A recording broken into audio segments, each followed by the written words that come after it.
Hi, this is Lisa Mae DeMacy with another EQUUS Film Festival web chat here with accomplished equestrian artist Steve Messenger. Welcome and happy Halloween, Steve. Happy Halloween to you. I hope things are going well there. I'd like to talk a little bit about your background. You entered Maryland Institute College of Art, but left to pursue a 20-year career as a groom for top trainers in the country on A-circuit horse shows. You later finished your BFA at the University of Arts in Philly, and since then have become an equestrian artist working on commission and painting dynamic contemporary art. My question to you is, what forces drove you from writing as a child to becoming the accomplished artist you are today? Well, I had always been an artist. I really was interested in figurative art, and because I grew up in Maryland, I was around horses all the time. But when I went to the Maryland Institute College of Art, I was just unhappy. The opportunity to go to work in a large jumper barn presented itself. And, you know, for better or for worse, I dropped out and went to work at New Hope Farm up in Port Jervis, New York. That was the Korean Olympic team. I kind of stumbled into a dream job that a lot of people would really like. I wasn't really qualified for it, but it exposed me to a world that that I really hadn't even known existed before. And I kind of got sucked into it for 20 years. I mean, it's one of those, it's like a lifestyle job that you don't really, you know, it isolates you from the rest of the world and creates this sort of bubble that's really wonderful to be in. And it was a good place to be for 20 years. As far as equestrian art's concerned, when I had an accident where I fractured my back and pelvis in 5 places, and that sort of really affected, you know, what I was going to do with my future. So I applied to the University of the Arts, went back to finish my degree while I was still working at Gateshead Farm up in New Hope, Pennsylvania. And I hadn't planned on being an equestrian artist. I was going to be a figure painter. But things happened at the University of the Arts that sort of pushed me in the direction of using my own photographs of horses as a subject matter. And that's kind of why my art looks the way it does. It's not so much, it's not traditional. It looks like more like contemporary figurative art, and that's kind of what my background is. So that's kind of where, from art school to the horse show world and then back to art. Wow, that's some path. Your festival entry is Boop, which is behind you. Can you tell us about the inspiration and significance of this colossal sized piece?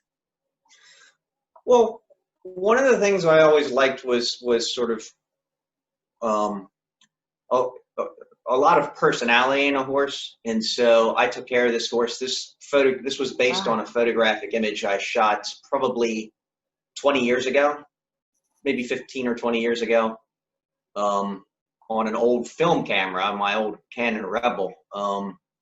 And I did a whole series of photos on a very bright day where I went out and just held the camera down at waist length and just with a bucket of grain and just shot away. Oh, wow.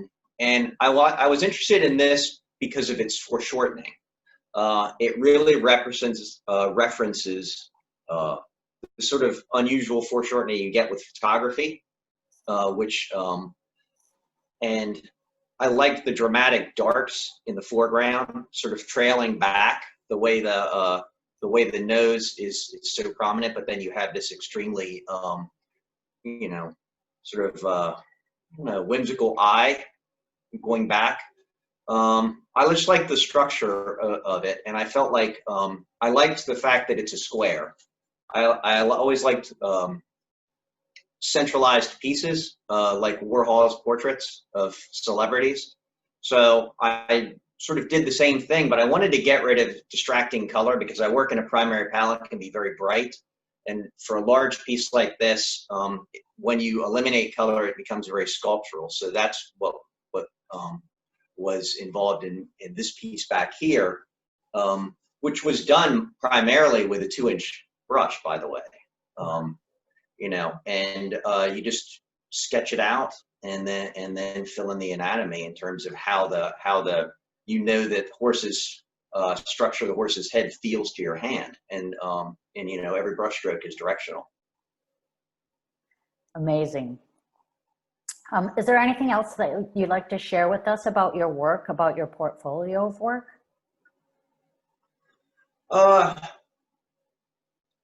I'm very driven to just continue making work. Like a lot of figurative painters, I just kind of come in and go to work. You know, I think about whether I want to do a jumping image or a head portrait or something else that in which, you know, the horse's body is interacting with space. And then I'm a very instinctive painter. I don't really know how it's going to turn out until I'm finished with it. And because I work with a bright primary palette, I often just let the colors sort of speak for themselves. I do have a penchant for blue, you probably have seen, but you know, working with a primary palette, it really depends on what the horse's coat color is and what the lighting is in terms of whether I take it in a warm or a cool palette, and one color plays off another. And sometimes the math end up with a really nice piece, but I think that like any artist, I just keep going. I used to do a lot of work in oil, and I'd spend weeks on a single piece. And in 2016, I made a shift from oil to ink and acrylic, and I told myself that no piece is going to take more than a single sitting. This piece back here took 2 hours. That's amazing. And most of my works on paper take 40 minutes to an hour and a half.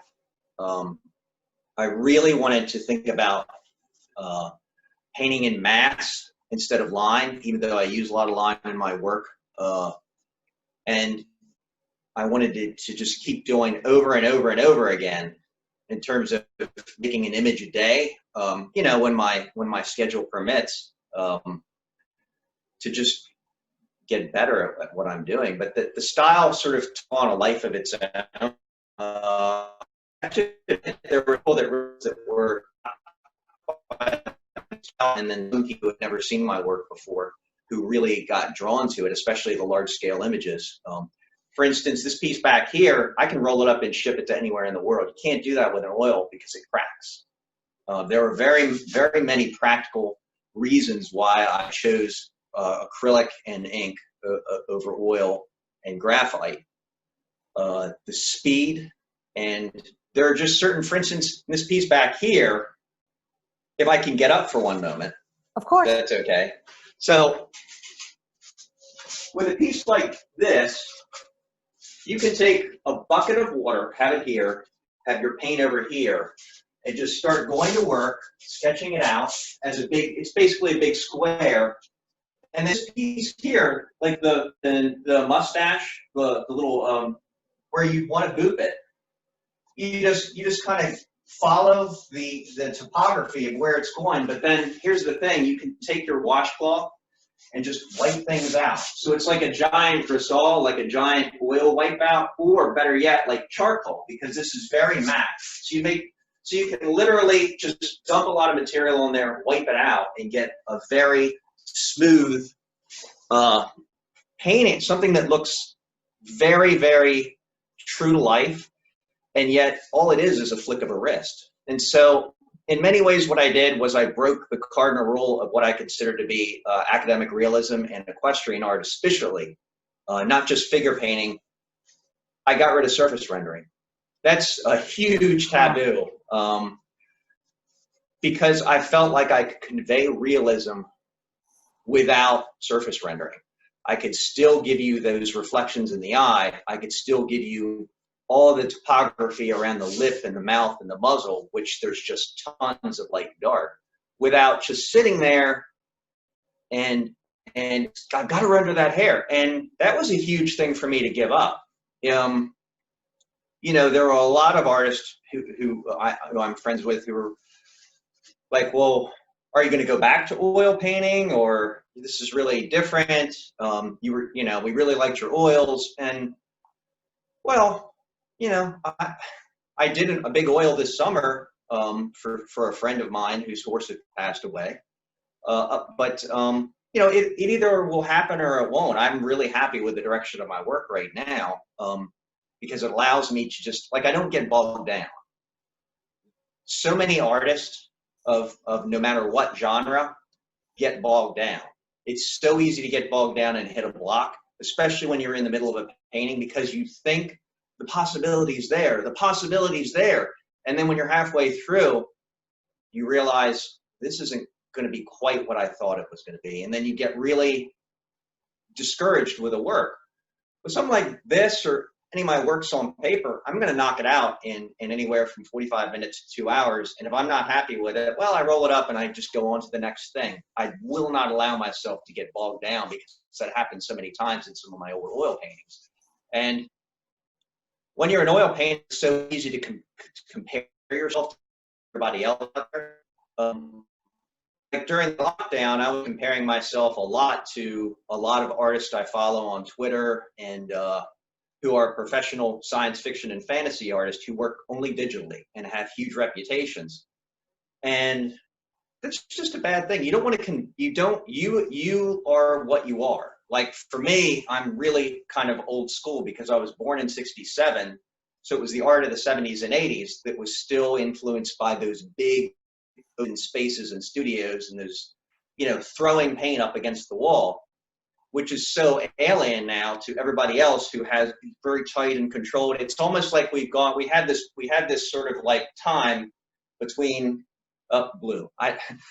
between the late 19th century up through the 1990s, where we had this space and time where we had this incredibly open, expansive art, and then we went right back to academic realism, which is kind of interesting, but just digitally. So I don't know. I mean, this allows me freedom. Really just amazing. Thank you for sharing those words. Really inspiring. And I think we really got a good look at who you are as an artist. On the inside, can you please tell the audience where we can find your work? So I'm all over the internet.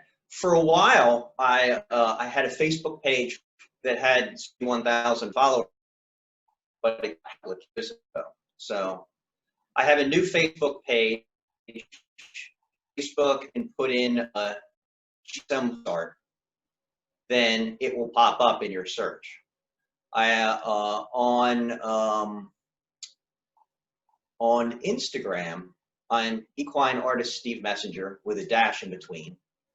You can find my a web store. I have a Wix store. It's www.equineartiststevemessenger.com. And yeah, so I'm kind of all over. If you literally Google equine artist Steve Messenger or equine art Steve Messenger, everything pops up. Great, good. Any last words?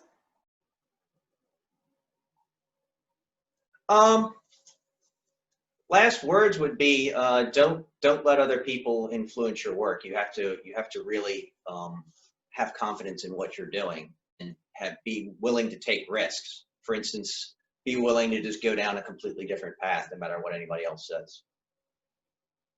That's from life experience and wisdom. And thank you so much for sharing your thoughts and talking about BOOP and all of your background. All right, well, thank you. This has been a lot of fun. Thanks, Steve.